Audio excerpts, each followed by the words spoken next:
क्या आप जानते हैं भगवान शिव की तीसरी आंख का रहस्य? ये बात तो सब जानते ही हैं कि भगवान शिव को कई नामों से पुकारा जाता है। उन्हीं नामों में से एक है त्रिलोचन, जिसका अर्थ है तीन आंखों वाला, क्योंकि एकमात्र भोलेनाथ ही ऐसे देव हैं जिनकी तीन आंख हैं, इसलिए उन्हें त्रिलोचन भी कहा जाता है। जो भी चैनल पे नए हो, चैनल को जरूर सब्सक्राइब करें। भगवान शिव आपके माता पिता को लंबी उम्र देंगे। मान्यता है कि भगवान अपने तीसरे नेत्र से सब कुछ जान सकते हैं, जो कि आम आंखों से नहीं देखा जा सकता था। लेकिन क्या कभी आपने सोचा है कि भगवान शिव के ही तीन नेत्र क्यों हैं? तो चलिए आज इस रहस्य के पहलुओं से पर्दा उठाते हैं और आपको बताते हैं शिव के तीसरे नेत्र यानी तीसरी आंख के पीछे की पूरी कहानी।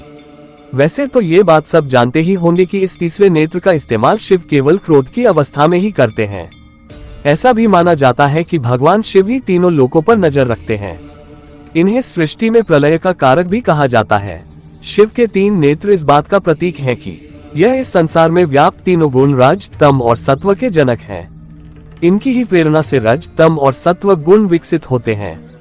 भगवान शिव की तीसरी आंख उनका कोई अतिरिक्त अंग नहीं है, बल्कि ये दिव्य दृष्टि का प्रतीक है। ये दृष्टि आत्मज्ञान के लिए बेहद जरूरी बताई जाती है। शिव जी के पास ऐसी दिव्य दृष्टि का होना कोई अचरज की बात नहीं है। महादेव की छवि उनकी तीसरी आंख को और भी ज्यादा प्रभावशाली बनाती है। शिव की तीसरी आंख के रहस्य में कई सारी कथाएं प्रचलित हैं, लेकिन इस संदर्भ में एक ऐसी कथा प्रचलित है जिसका जिक्र अक्सर किया जाता है। ये कथा है कामदेव को तीसरी आंख से भस्म कर देने की कथा। एक समय की बात है जब पार्वती जी ने भगवान शिव के पीछे जाकर उनकी दोनों आंखें अपनी हथेलियों से बंद कर दी। इससे सारे संसार में अंधकार छा गया, क्योंकि माना जाता है कि भगवान शिव की एक आंख सूर्य है, दूसरी चंद्रमा। अंधकार होते ही समस्त संसार में हाहाकार मच गया। तब भोलेनाथ ने तुरंत अपने माथे से अग्नि निकालकर पूरी दुनिया में रोशनी फैला दी। रोशनी इतनी तेज थी कि इससे पूरा हिमालय जलने लगा। ये देखकर मां पार्वती घबरा गई और तुरंत अपनी हथेलियां शिव की आंखों से हटा दी। तब शिव जी ने मुस्कुराकर अपनी तीसरी आंख बंद की। शिव पुराण के अनुसार पार्वती जी को इससे पूर्व ज्ञान नहीं था कि शिव त्रिनेत्रधारी हैं।